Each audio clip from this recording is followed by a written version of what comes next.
Welcome to the adventures of Scam Likely. In the rolling grasslands of the Serengeti, where the buffalo roam and the dung is plentiful, lived a young beetle named Scam Likely. While most dung beetles spend their days with their heads down and their hind legs kicking, Scam Likely preferred a more entrepreneurial approach.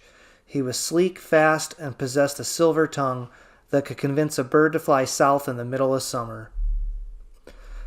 The Great Quality Control Inspection.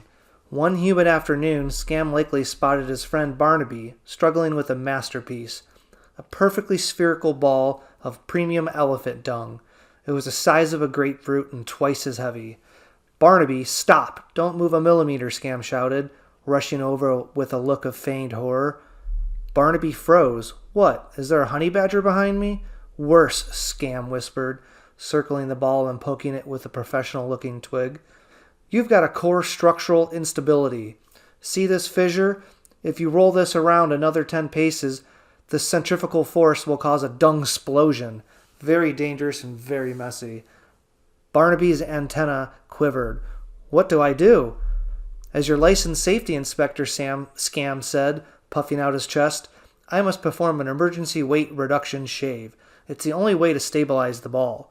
Before Barnaby could ask for credentials, Scam Likely had skillfully sliced off a hefty, choice wedge of the ball and began rolling away with it. "I'll dispose of this hazardous material for you, friend. Safety first." The quick getaway. Scam hasn't rolled his stolen prize more than 50 yards before he ran into Clara, a no-nonsense beetle who had watched the entire performance from a nearby acacia leaf. "Scam Likely," she clicked her mandibles. "Barnaby's ball was fine. You're just a thief with a fast mouth." Just then Barnaby's voice echoed from over the hill. "Wait a minute. There's no such thing as a dung-splosion." Scam didn't panic. He looked at the angry Barnaby charging towards him and the unimpressed Clara blocking his path. He quickly hopped on the top of his stolen dung wedge and began to perform a frantic, wobbling dance. "Heads up!" Scam yelled. "I've contracted the rolling fever. It's highly contagious. If you touch this ball, or me, you'll start spinning in circles for a week." He began to spin himself like a top, humming and buzzing chaotic tunes. Barnaby skidded to a halt, terrified. Even Clara took a wary step back. "It's okay," Scam shouted mid-spin, as he used the momentum to kick the ball down a steep embankment. "I'll quarantine myself in the valley. Save yourselves." A clean exit.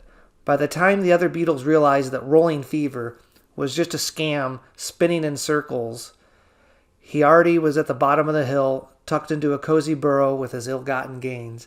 He took a satisfied bite of the premium elephant dung and sighed. It tasted like victory and a little bit of grass. He knew he'd have to apologize to Barnaby eventually, perhaps by finding him a fresh patch of buffalo grazing tomorrow. But for now, Scam Likely was the most well-fed beetle in the savannah.